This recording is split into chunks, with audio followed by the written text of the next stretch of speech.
My guest is Ken Goldin. He's the focus of the new Netflix show, King of Collectibles, The Goldin Touch. On King of Collectibles, Goldin jets around the country with armed guards, buying, selling, and appraising $1 million plus items with celebrities, including Mike Tyson, Logan Paul, and many others. Over a 40-year career, he's sold $1.5 billion in collectibles and memorabilia for many of the biggest names in sports history and pop culture. This new series for Netflix premieres on April 28th, and it's produced by Peyton. Ken, thanks for joining me on Sports Business Radio. How are you? I'm doing great. Glad to be here with you, Barry. All right. For our listeners, let's start with, how did you get into the collectibles business and when did that happen? Oh, it's a long time. Literally, I collected as a little kid. I mean, probably littler than most. And I did my first business transaction when I was 12, when I traded my electric race car set for a friend's sports card collection, and did my first cash transaction when I was 13, and then started buying and selling and shipping out cards through the mail, and have done it ever since. My mother always told me, you need to get a work history working for somebody else, get a real job, get experience. And fortunately for me, she was wrong. How does the process work with you either being brought a collectible and you have to put a value to it, or you're out there searching for a collectible that someone wants? Which happens more, that people bring things to you or you're out searching for these things? I would say right now, earlier, I started Gold in 2012. Really, for probably the first 5 years, it was me searching and me convincing people why they choose my company. And really, for the past several years, once we got a lot of news, once we started record-breaking sales, be it a T206 Honus Wagner for a record price, 52 Mantle, or, a Jackie Robinson bat, or anything of that nature. And then obviously, when we sold a 2009 Mike Trout card for close to $4 million, people said, wait a minute, modern card could be worth that much. Since then, the majority of people with items contact us, and then it's our job to determine, okay, is it worth anything or not? And is it real or not? How do you assign that value to it? I know a lot of times it's bidding, but I wouldn't even know where to begin to assign an initial value.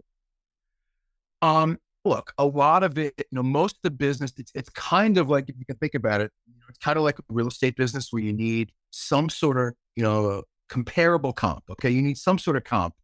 But everything is so often a one of a kind. Trading cards are easy because you get them graded by PSA. They're graded on a scale of, 1 to 10. You can see what, if you have an 8, you can see what an 8 sold for. If you have a 9, you can see what a 9 sold for. So trading cards are easy.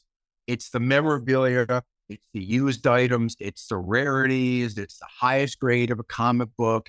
It's a cap worn by Babe Ruth, something like that, that really are the tough items, or something you may not even think of, like, a jersey worn the first game of Kobe Bryant. Obviously, it's never been sold. What can you compare it to? So for me, honestly, I do it off the top of my head. I mean, I realistically, I have bought and sold so many items that I can say, okay, fine, I sold this Kobe for 3.6. This is a better jersey, so I'm going to sign a $5 million value. It's like when Tom Brady's Super Bowl jersey was stolen. What was that, against Atlanta? It was 2018 Super Bowl, and they came to USA Today, came to me and said, what do you think it's worth? And I gave them a value. And then I said, but by the way, my estimate at the time was 500,000. I said, but based on all the publicity, if it was ever sold, it would go for over $1 million. And because I'm me, every single, newspaper and outlet was saying it's $1 million item.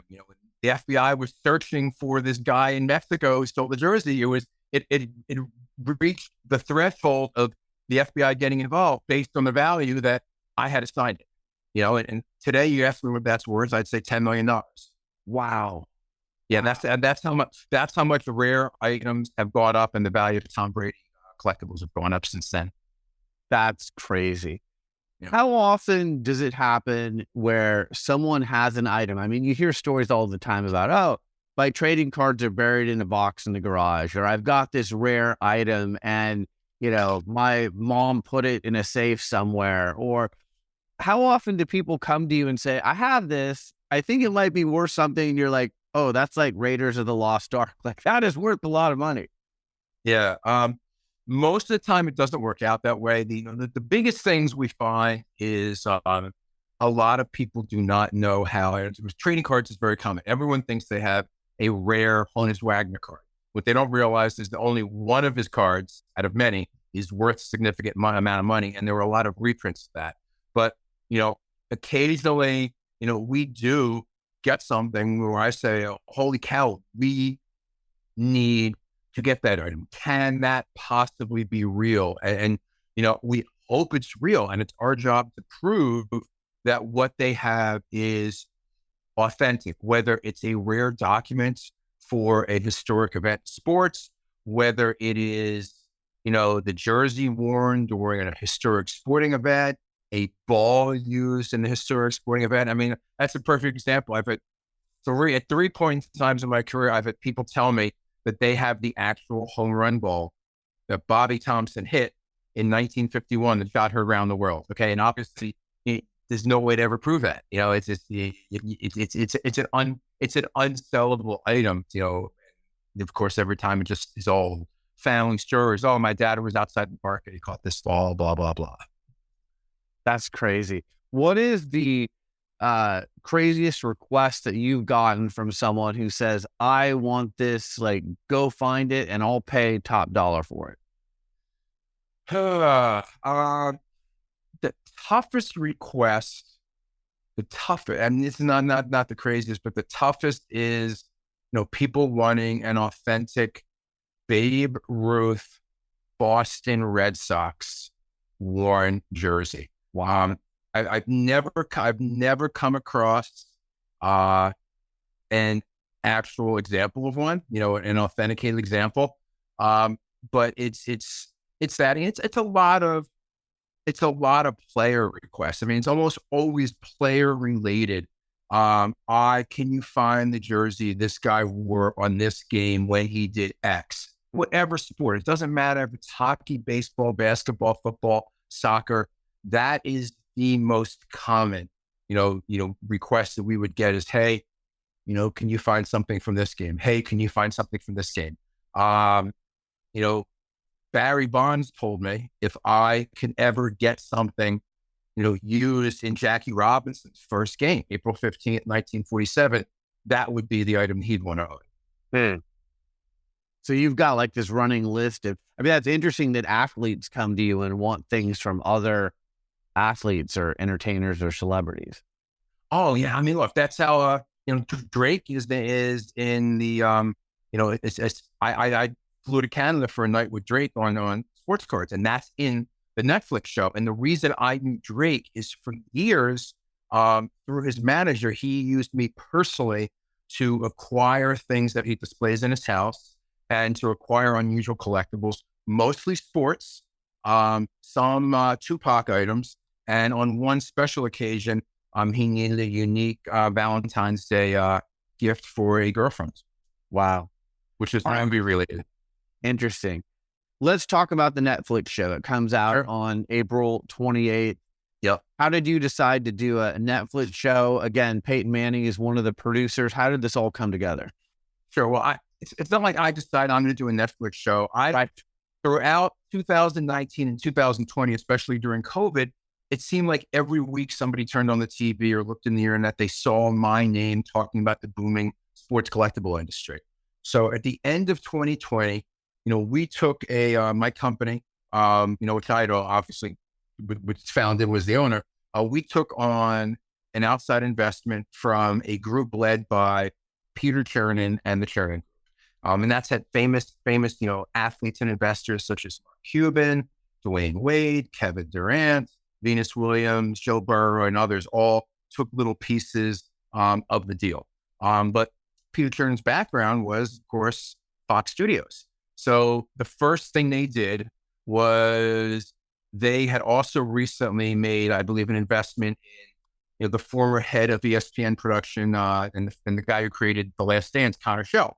So first thing they did was put me on a Zoom with Connor, and I met Connor, and he said, your life is fascinating. I need to do a TV show about it. And what happened was in the very early stages, he joined forces with Wheelhouse, Brent Montgomery, who created Pawn Stars. And they then put together a sizzle reel. And, they were working with Omaha. They showed the sizzle reel of Peyton Manning. He said, well, I got to get involved. How can I get out?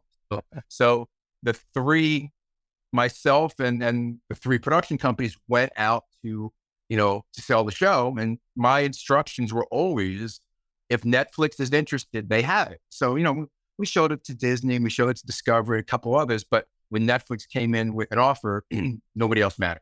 So, and that's how we did it. And we filmed and completed the filming in 2022.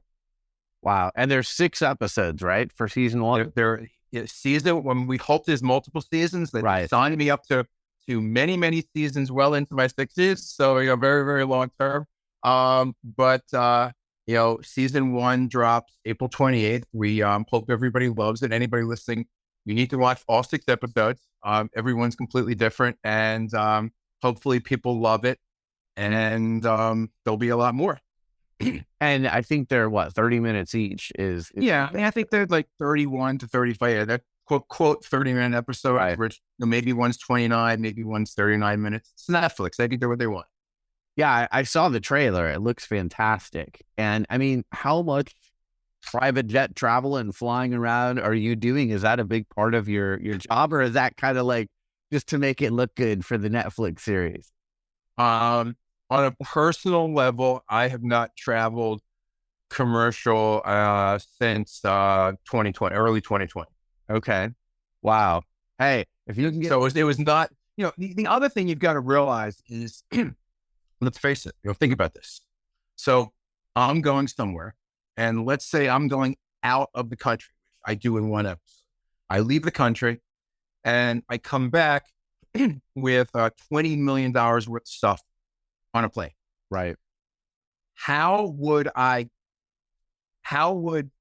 be able to be comfort that is going to travel on a commercial flight, be protected, not get lost in luggage, be fragile, and not get damaged? It makes economic sense. And also the insurance companies, and everything I do is insured. It's cheaper insurance if I am flying myself with my own security guard traveling with me, or in some cases, multiple security guards, than walking through, Philadelphia or LA airport, right. $20 million in 3 bags. Yeah, it makes all the sense in the world. I mean, when you put it that way, it makes all the sense in the world. I'm envisioning like this Raiders of the Lost Ark kind of warehouse that you have where you have all of your collectibles. Like, where do you keep things? And you don't have to give me like specific location, but I'm imagining you have a big storage facility where you keep these very important items, right? Yeah. So we're in South Jersey. So we have a, large warehouse, large secured facility with, 24-hour security and, literally armed guards at all time. But we're part of a company called, as part of a deal I did in 2021, we're part of a company called Collectibles. So now there is a literal Fort Knox of collectibles that is in Delaware. When I say a literal Fort Knox, there is actually a barrier to cross a car into it. Okay, so like literally, it's heavy security, exclusive vault, only collectibles and only items that are in the collector's vault. And not only do we have stuff there, but individual, people who have collections are able to submit it online and have their stuff stored there free of charge. Wow, that's amazing. I can't wait to watch the show. And I'm assuming this facility is shown in the show, right? Our warehouse is shown in the show. The facility itself is not. This facility is not shown in the show. Maybe in season 2. Right. Your private collection. I mean, I'm imagining just like if you were drinking wine, like you might be out there selling wine to others, but you've got your private collection that you want. What's in your private collection? Things that you treasure from your life. Sure. I mean, so look, I collect. You know, my first love is baseball and baseball game used and older baseball cards. So, you know, everyone knows about the famous T206 set. I own a complete T206 set. I own a lot of the early sets up through the 1970s. I'm a big game used collector. Recently did a video on my favorite and best collectible, which I store at the collector's vault as an example. And that is a game used bat of Babe Ruth used during his 60 home run season in 1927. Wow. So if you don't own a Babe, if you want to own a Babe Ruth bat, might as well use on it from 1927, right? But you know, I collect I collect some comic books. I collect just really cool stuff that, you know, that fascinates me. Like I saw this and you know, I saw I saw this up for auction and I said, I need to own this. This is just like so cool. It's a piece of history. And a lot of people don't know this. Jackie Robinson didn't magically retire in 1956. Jackie Robinson, you know, Dodgers probably hate this part of the history now, but he was traded by the Brooklyn Dodgers to the New York Giants in December of 1956. As opposed to getting traded, he retired. I have the actual signed trade contract that showed that he was being sold. I believe it was $30,000 and a minor league player to the New York Giants. And I have the signed contract by the Brooklyn Dodgers in my personal collection because I just think that is just such a cool item. I mean, like, you know, this item doesn't exist. I can't imagine it exists anywhere. But do you ever seen the movie 8 Men Out? Yes. Okay. And, you know, I'm sure you read the book and that's most of it's a true story. And the fact that Joe Jackson signed a confession and it was lost at trial, you know, it magically disappeared. It's true. Can you imagine finding that signed confession? That's always been like my personal number one thing in life is that exists. If somebody took it and kept it, I'd love to get it. Oh my gosh, that would be amazing.